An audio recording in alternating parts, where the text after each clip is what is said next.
Oftentimes as creatives, the hardest part about making our art is starting our art. In this episode, I sit down with Geo. We have an honest conversation about how much he makes in a year as a 19-year-old creative entrepreneur. He has a passion to do his art, and it takes a business mindset as well to develop and build and continue to sow into that dream. Thank you, Inspire Business community, for partnering with us for this season of the Silo Podcast. Creatives, if you need a spot to work with other people, brainstorm, or have an office, Inspire's got you covered. We can't thank you enough for letting us host the podcast in your space. So beautiful, and it made for a perfect backdrop. There's a lot in here. I can't wait for you to hear it. Let's get into the episode.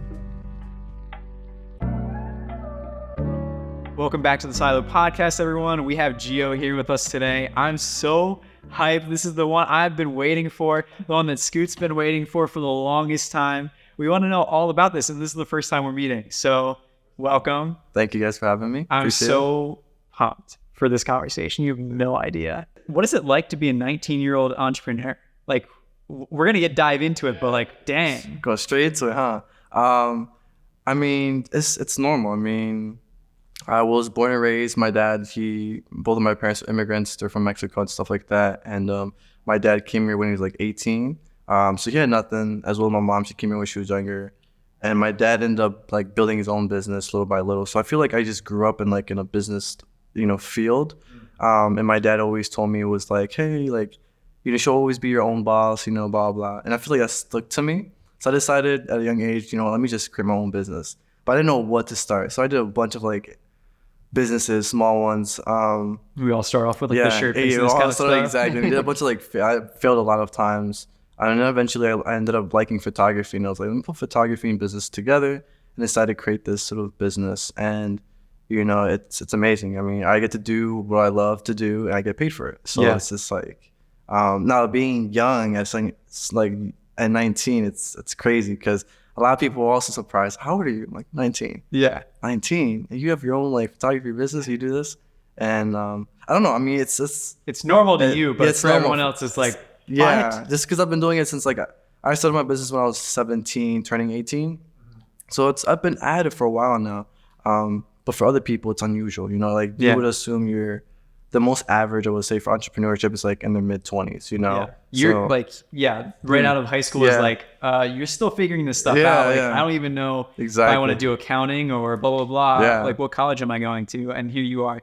Did that ever cross your mind, or did you know you had what you wanted? I feel like I always knew. It's my dad's a very pushy man, so it's just don't work for anybody else, don't work for yourself.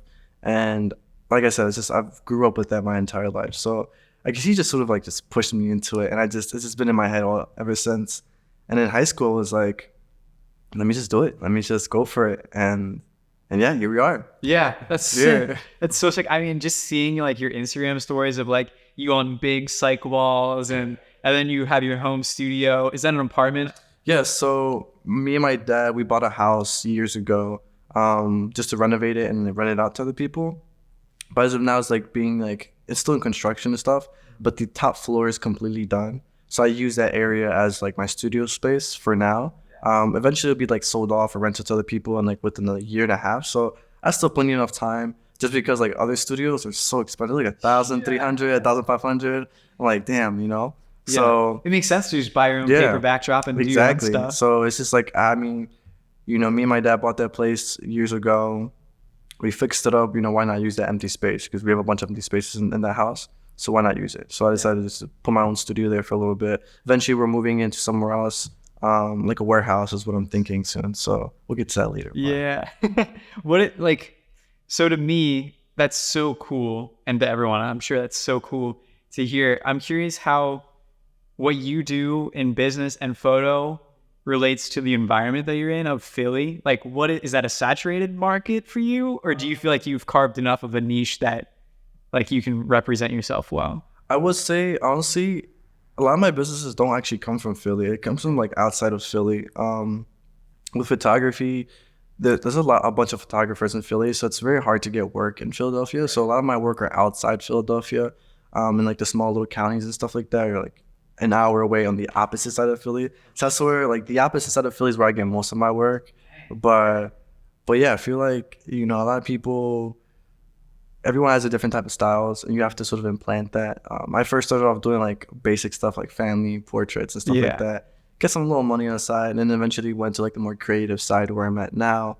But I'm sort of pushing into that like basic photo shoot stuff again, as of now. But Yeah, and we'll get to that for sure. But like, I think for me, a lot of these questions are coming from like the small town guy looking at someone that is technically based out of Philly, but you're at like the King of Prussia, Philly kind of area. I would lump that together because I'm not from there. But yes, so like hearing all these questions, like these questions are probably the collective wondering of like, is it bad to be in Philly? Is it good to be in Philly? I can't tell personally. So it's interesting to hear that it's the other side of Philly, or like New Jersey. Would it be New Jersey? I will say no. I will say like more towards like our side, like Harrisburg side. Like it's like I'm here. Philadelphia is right here, so my work is more coming from the other side. Okay, got it.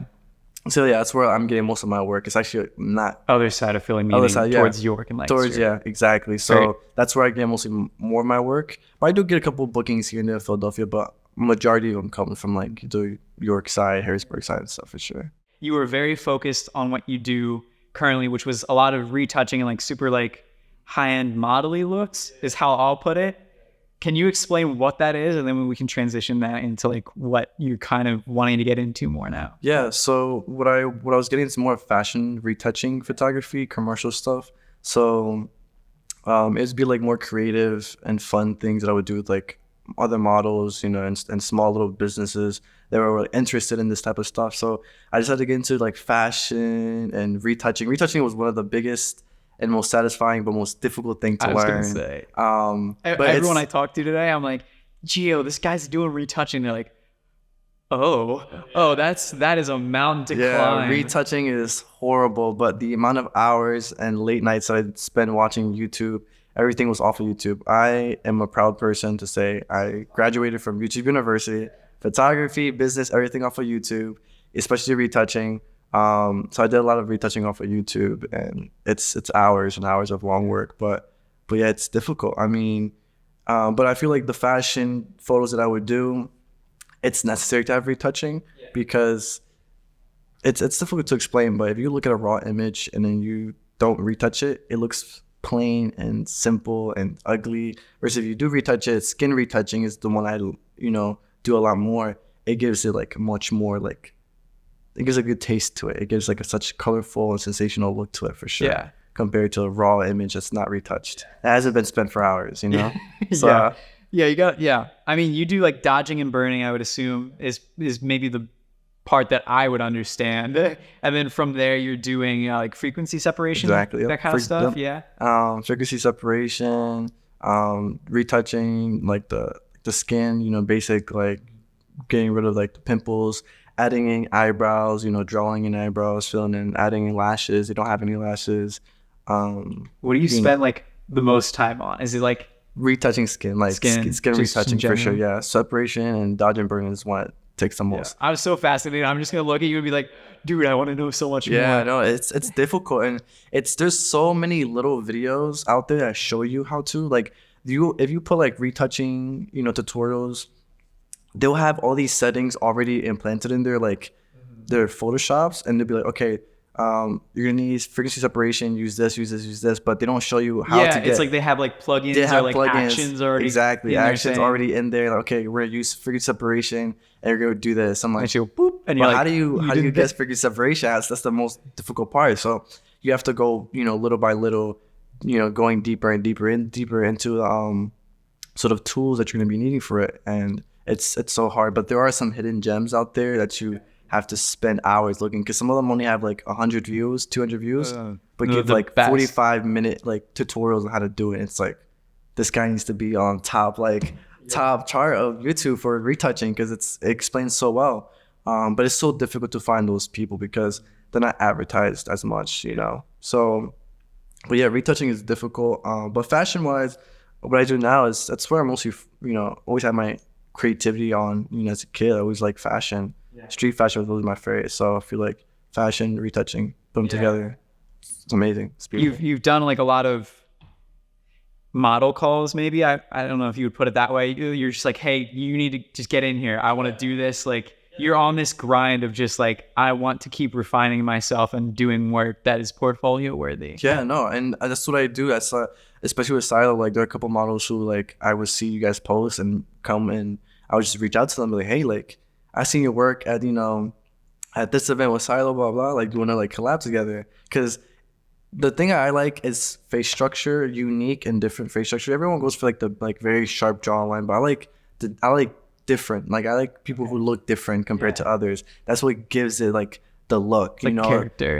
Exactly. So, I've recently worked with one who has like a big scar across his face, and for most people it'll look, he's not good looking or attractive, but for me it's like, this is art. This guy is top tier, like living art. Yes, he is. He's like the next model, but some people don't see that. Yeah. So it's just like, I love to work with people who are unique and different compared to everybody else. So I would go out and reach people, look up them online, Philly models, and then just scroll for hours and see who, So yeah, that's how I find my models. It's basically just look online, look up on Instagram. I'm sure there's a lot of like word of mouth as well, for sure, from model to model. Exactly. So hey, this guy, he does fashion photography. Then they DM me, he's like, hey, you did my friend's photo shoot, and I look like, you're okay, yeah, for sure. Like, you're like friends with them, all right, cool, So I'll hit them up and stuff like that. We'll plan something out if with my schedule. So. Yeah, and from what I've realized or picked up from your stories is that before you were doing all this wide range of work,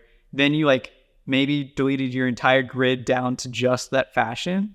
Is that the case? Yeah. So what I did was, my entire Instagram was like 100 posts, and it was posts from like 2 years ago, from like when I was shooting black and white film, when I was starting off photography, and I had it there because I wanted to show people like my progress of what I had. But then I realized, in a like really business aspect, that people like are gonna want to scroll down, and it doesn't look too well. It doesn't look fitting, in my case at least, to have like really amazing photos and then like really basic and like beginner level photos at the bottom. People are gonna want to see, like, if they want to see a portfolio, they want to see like everything amazing. So I decided to just sort of not delete, but like archive all my other photos, the beginner ones that I had at first, and just have like the most craziest, best ones that I have. But yeah, so that's what my Instagram looks like now. But that's changed recently. Yeah, and it also changed recently as well. Yeah, listen. I'm just curious, the mind changes that you have. That's important. It's and in the business aspect, you have to make a lot of changes in order to figure out what you really want. And photography, it's amazing and all, but I sort of changed my mindset into the business aspect of growing my photography business. And I realized that like fashion, photography, studio work, it's really great. It's fun. It's amazing. But the income just doesn't bring as much as it was with like family portraits, weddings, and stuff like that. And there are like months where I would sort of struggle. I wouldn't perform my best compared to my other recent months, where I would be shooting weddings, family events, family portraits, whatever, maternities. What do you think? Sorry, what do you think causes the not pay out as well in fashion? Like, a lot of people they aren't looking for fashion photos, and some people aren't willing to spend crazy amount of money for that. It takes to retouch and stuff like that. People just want like plain simple pictures, and I'm very grateful that we'll have some people who are willing to spend that much money for my work and my art and my time and their time and stuff like that, which is amazing. But it's like, people aren't looking for that nowadays. People really want family pictures. They want memories of, the loved ones, or special moments in the life, which I understand.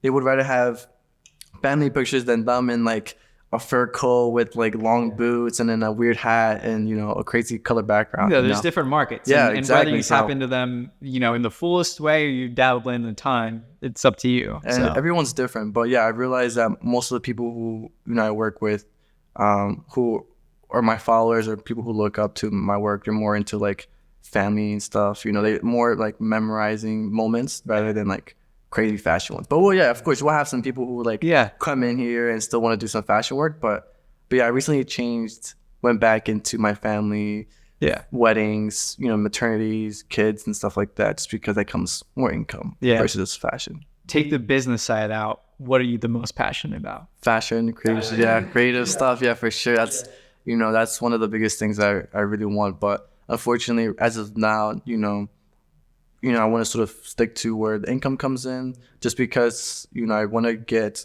move into a different area, like a warehouse, whatever, build the studio, and then implant full fashion and stuff like that. Because, I want to say the equipment matters when it comes to fashion, but equipment does sort of matter if you want to get the best results. But, you could get like a cheap camera and, create something, it'll be fashion. Yeah. But, it's just like the ideas that I have, I need certain lights, I need this and this and that. And that's just, me, myself. So I want to sort of focus on fashion later on in the future and really implant my time and like full time into it. But as of now, it's sort of just like building it up, building the equipment, the team, the space, and then bam, have that all there later on. What else, like, what is the plan for the studio other than just doing that fashion stuff? But like, I would say, do you like, have a full vision? Yeah, so I wanna buy a warehouse, a pretty like decent sized warehouse, and just start building things, like building like an infinity back wall, like those curved walls. Have a bunch of lighting equipment, do videos, So just sort of a place I can keep steady business, and a place where I can also just do my creative work that I really love to do. So that's sort of the goal that I want to do for sure. I hear that. That's next steps for That's us next as step. well. That's soon. Yeah. Soon. Dude, building is like one of the most hard and like rewarding things. Yeah, It's like, for sure. you can have the plan for like 2 years down the road, I want the studio, and then you can't just start thinking about it 2 years. It's like, I'm going to start right now to plan and get the people and get, start slowly building up the gear, whether that's like, hey, I buy one lens every quarter or something, leading up to that. Slowly building it up. And it's difficult because it's like you have so many other responsibilities. Like you have rents, car insurance and all that, all that stuff that I have to pay off. And it's just like, it's hard. I always tell this to my friends. All my friends like, why are you stressing so much? You're like, go have fun. You're young. I'm like, man, listen, I'm like 18, 19 years old. I'm stressing like I'm 30 already. Like, Yeah. I have all these responsibilities and bills I have to be paying and stuff like that. And it's like, damn, like that shit. Sorry for cursing, but it sucks. It sucks. Yeah. But yeah, no, it's difficult. But like you said, you have to like implant it and really focus into it, because if you don't focus into it, you're not gonna succeed. You're not gonna go far.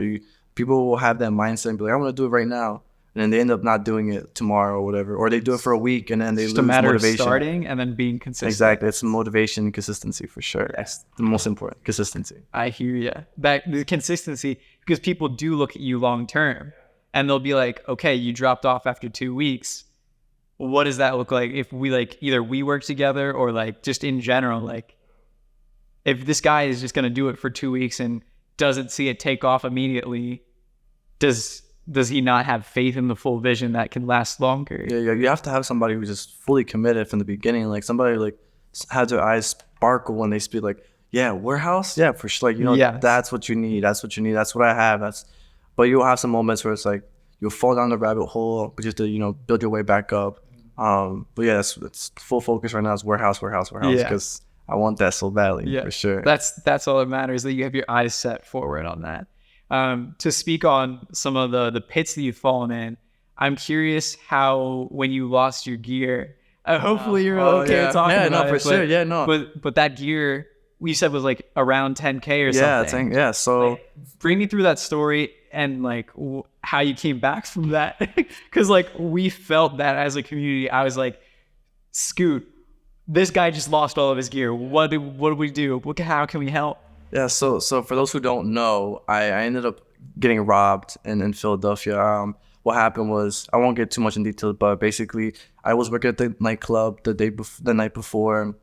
I came to my friend's house, stayed over at my friend's house, just because the club is like 10 minutes away from where my friend's staying at, and it's in the Temple area in Philadelphia. And versus where I live, it's like a 45-minute drive. Compared to where they live, it's 10 minutes. So I was like, I'm gonna crash at your place. It's fine, whatever. And then next thing you know, I get robbed in daylight, and all my gear's gone. It was in your car, right? It was in my car, correct, yeah. And I just got robbed, and I couldn't really like I never got robbed before. I got robbed for my bike as a kid before multiple times. Got robbed for like snacks and stuff. Yeah. But it's different when it's big boy money. Yeah, it's different when it's like your hard-working money that you worked very hard for, and you're in shock, you're frozen, you can't really do much about it, and they ran away. And so It sucked to see all that happen. And, you know, that's like around 11 grand. Reported to the police, and they ended up never doing anything about it. When I walked to the police station, I knew right away that like, no, like the police are not going to care about some camera gear. They're not going to go out in their way. They have more important things to be doing than finding some kid's camera. And, you know, they hired an investigator and stuff like that, but ended up like not finding anything. So that was whatever. But I ended up, when that happened, a lot of my friends, they were like, hey, let me send you money, blah, blah. And I'm a very person who doesn't like, you know, like people getting help. It's my issues, my problems. Like I don't want other people getting involved in it. You know, and I understand the community loves me and they want to help me out and send me, you have somebody offer me $1,000 and it's just like, don't do that. You know, like so you could spend you don't want that. to be like in debt to other people Exactly, either. yeah. Like there's Exactly. So it's like you could do way more better with that than that. Like you have your own business, use that for something else, you know? So I ended up having some like savings that I ended up, you know, in my business that I have to sort of, you know, cash out. And it sucked to see $6 grand, $5 grand, you know. And I ended up using my first camera for a couple of days. I ended up doing like, I was busy that week too. So I did the entire week photo shoot. The entire week I ended up having like $2 grand, the entire week of just full work, put a down payment for a camera. And then, you know, more work ended up coming and I paid everything off. Cashed out some of the money from the business and ended up rebuying all my gear and eventually buying more gear than what I lost. Yeah. So you lost basically your entire like photo livelihood. Yeah. That was the kit. I had for those who don't, I had a Sony A7 IV, two of them. So that was just the camera itself is like $3 grand. So that's $6 grand right there. Had like, you know, like 3 lenses in my book bag, my entire box of SD cards that I had from previous clients. And thankfully, every client who I reached out to, they accepted it and like, hey, we're glad you're safe. Keep the money. We don't want the money back. And it was like 5 or 6 clients. They all understood. I mean, we're truly sorry about what happened. Don't worry about paying us back. You can always pay us back with another photo shoot in the future. So I'm like, okay, fine. You know, thank you.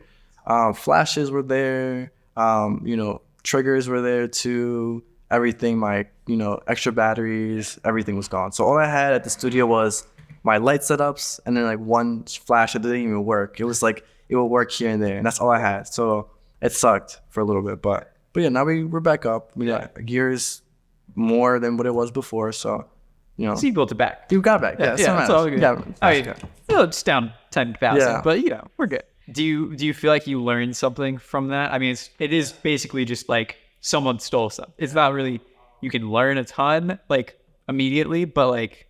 Yeah, no, I most definitely did. I had a friend of mine reach out to me, had a serious conversation. He was like, look, dude, like I got into like a very depressed moment for a week or so. And I wouldn't say I'm a really religious man, but I know I've been doing a lot of wrong in my life. Like, I'm not going to say what I did wrong, but there's a lot of wrong things I did in my life that I sort of like, I wasn't even mad. Like, I wasn't mad. I wasn't sad. I wasn't, you know, angry or anything. I was just sort of like in shock. But at the same time, I was like, I deserved it. And the reason why I said that is because I did a lot of bad things in my life recently. And a lot of things that I sort of regret. I made a lot of lies, you know, I've done a lot of bad things that I never got caught and ended up doing. And, you know, when that day happened, you know, it was sort of a sign for me from God saying, you know, you deserved it. This is what happens. And I was telling all my friends, like, look, I'm not even mad. Like, this was God's, like, will. He ended up doing it for me. Like, this was meant to happen because I know I sinned horribly, you know, for a lot of things. So, you know, I became a very religious person there for a moment. And even till now as well, like, just started believing in God a lot more because I knew from the beginning, like, look, I did a lot of wrong. I deserve it. And I did. I mean, honestly, till this day, I still think about it. I'm like, yeah, I deserve what happened. But I learned from my mistakes. And another thing I also learned was sort of, I was very flashy with my gear. I learned that. My friend came up to me and had a deep conversation. Like, look, you're very flashy with your stuff. You know, you like to show off your things. And blah, dual blah. wielding the A7 IV, you know, showing the A7 IVs, you know, showing the $2,000 lens, showing your studio, you know, gear and stuff, which is cool and all. It's nice to flash it here and there, but you do it consistently. And, you know, I thought about it. I was like, yeah. He's like, you have like 800, 900 views a story. You know, like you never know who those 800, 900 people are. They know you, but you don't know them.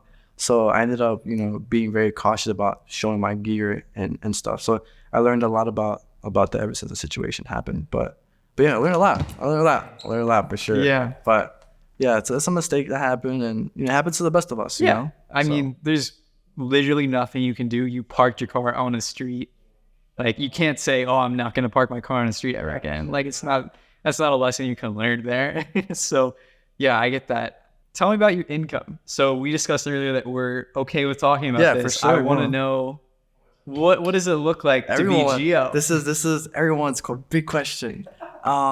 It's crazy because I don't really talk about this as much. But a lot of people ask me, so, I make pretty good living, but some people don't really know how much I really make, and there's only quite a few know. But right now, about to be my second year. I make my second year in October, end of October, beginning of November. I don't remember exactly when I started my business. I know it's around October, November, but I normally count it like first in November. But this November is about to be 2 years. But my first year ever in my business, I ended up making around like 47 grand, 48 grand, which wasn't too bad for my first year. Yeah, that's awesome.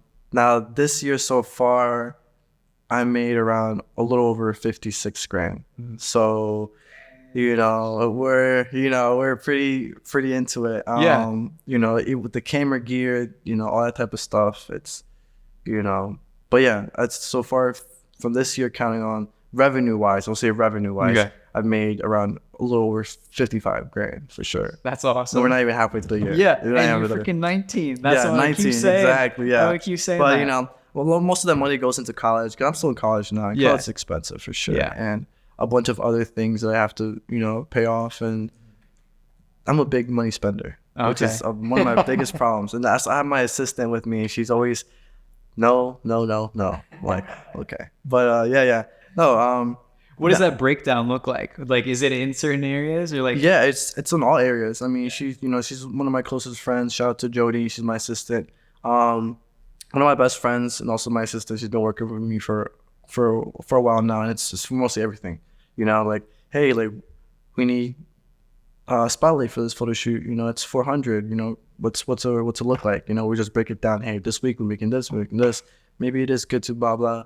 Or she always find a way. Hey, I found a YouTube video on how to like recreate a spotlight look instead of paying $400. Yeah. Because when's the next time you're gonna use a spotlight? I'm like, it's gonna sit. Yeah. So it's like, so like there's a YouTube video, we can run a projector out, use the toilet paper, just kick it like that, or we can make a spotlight on Photoshop. So we don't have to spend so much money. So she's always the one who's on my butt about not spending. But I'm a big spender just because I never really, I come from a low income family, so it's like I see a lot of. If you have it, if I have it, little extra fundings I have, on the side, we'll spend. But I'm learning how not to spend as much as what I was before. Before I spent a lot, I feel like that's what sort of I could have made a little. What I made now is what I feel like I could have made last year, but I just spent a lot of stuff. It's a rookie mistake as an entrepreneur. You see 10 grand, 11 grand, 12 grand in your bank account, and you're like, I need to spend this. That's one of my biggest mistakes when it came to it. But yeah, first year was like 45 grand. This year's, as of now, 55 for sure. Yeah. That's sick.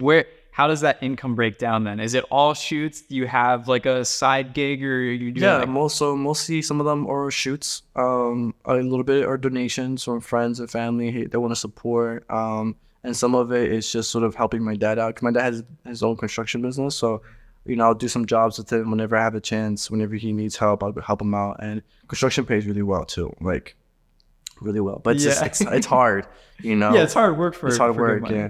I mean, I did construction for 8 years. I started when I was 8 years old and finished when I was 16. And then I ended up having small little other jobs and then photography.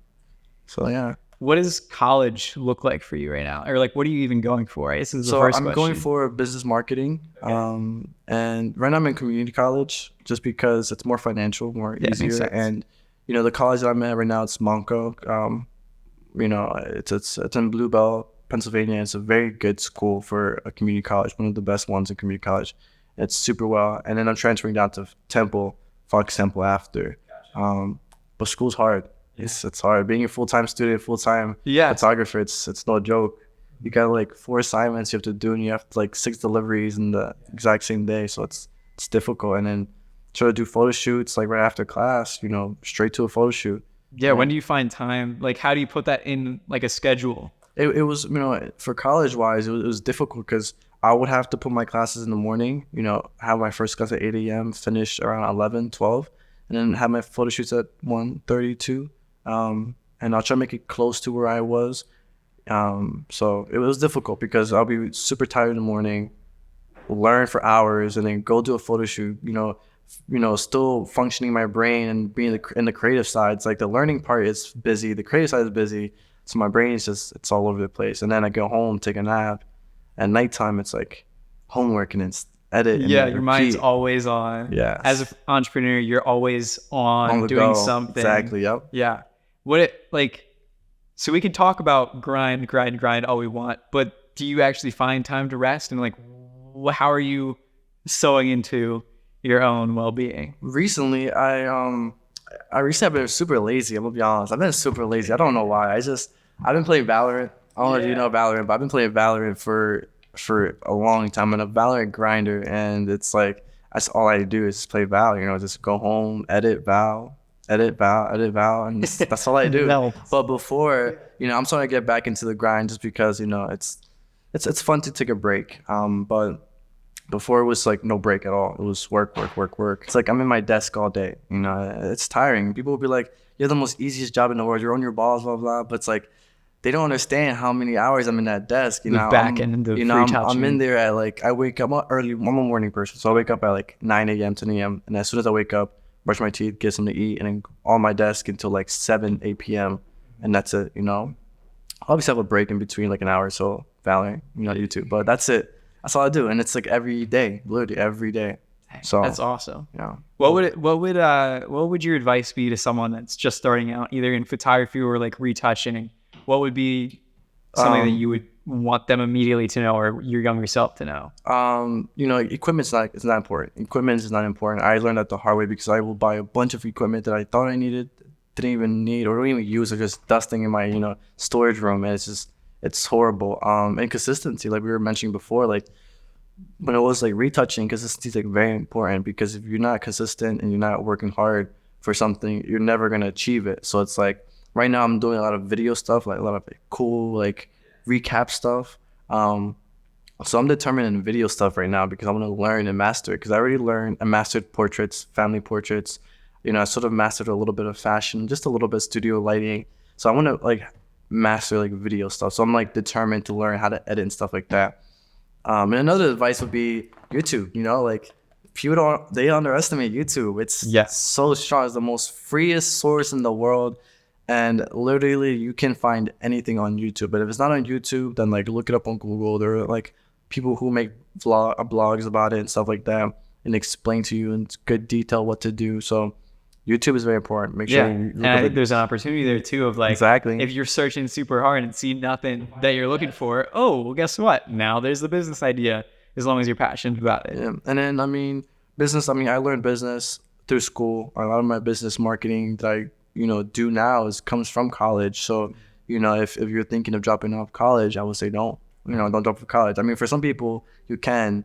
In my case, there are moments where I'm making a pretty well living. Why go to school? But I learned that marketing for me in one case is very important. So I would say learn marketing if you want to really start a business, not even just photography, but just business in general. Yeah. Do you think you need to go to college for creative work, or do you feel like business you can learn in college? Creative work, you don't need to. If you go to school for arts and stuff, you can most definitely do it off of YouTube on your own free time. I don't really think you need. I mean, I don't know how it is. You could probably, but there's so many sources out there that you can learn. And, art, it's like you can create art itself, or you can make it, whatever it is, like it's art, Yeah, but, it doesn't have to be perfect. It doesn't have to be anything that other people need to see. Exactly. It could be an expression of yourself. And whatever, if you find it amazing, you like it, that's your art. You're not going to learn that from school. You're not going to have a professor show you like, hey, that doesn't look right. It's not art. It's I created this. It's my art, Yeah. I'm not going to judge you off of yours. So I feel like for art schools, I could be wrong. I could be wrong, but no, for art, I think you can most definitely do it without going to college. But business-wise, you could, it's helpful, it's useful, but A lot of people start their own businesses and don't even go to college, or they drop out of college and have big, successful businesses. Your art is a reflection of yourself in some ways. I'm curious what that looks like from Geo's perspective. Honestly, it's whatever. I mean, like I don't really think, I'm gonna be honest, all the photo shoots that I have, I don't really plan them out. You know, like all the photos you see on my Instagram, I don't plan them out. I don't have a sort of style. I just, whatever just pops into my mind is just like, you know, just shoot it, you know, and it's more if I just see an inspiration or something on Instagram. If I see an idea that I like and in a video, I just combine them together and it's like, let's just do something wacky, different, you know? So for me, it's like, I don't know, I don't sort of have a style. I don't have like a vision of what my work is. It's just art. It's just Geo. It's a bunch of just nonsense, and, you know, whatever happens, we just slap it on, you know? We'll try a bunch of different things. My photo shoots are like, creative side are like 2 hours long, 3 hours long, because we'll have a shoot for an hour with a white backdrop. I'm like, I don't like this. Let's try the black one. And I don't like this. Try the purple one. I don't like this, you know? So it's just a bunch of things. And it's, I don't know. I think the mic drop moment for me right there was, I don't know, man. I'm just Geo. It's just my work. Yeah, I don't, yeah. And to me, that is so indicative of what art is. It's like so personal that you don't have to know. Exactly. It's just you don't have to define what it is. Exactly. It's just, don't even know how to describe it. It's just, I just think about it and I do it, and that's all it is. I wouldn't like give a specific word for it, like, you know, for what I do. It's just, I don't know. It's just what I do. I guess it's hard to explain, but yeah. Yeah. But yeah, that's basically how I define my work. It's just blankness. It's whatever. I love it. Thanks, Geo. Thank you so much for coming on. Thank you guys. Here. Appreciate it. So this was amazing. This was really good. Good questions from you. Obviously, we can't leave you out with the quick questions, and obviously the audio man. Shout out to the audio man here. But yeah, this is amazing. This looks great, and thank you guys for having me.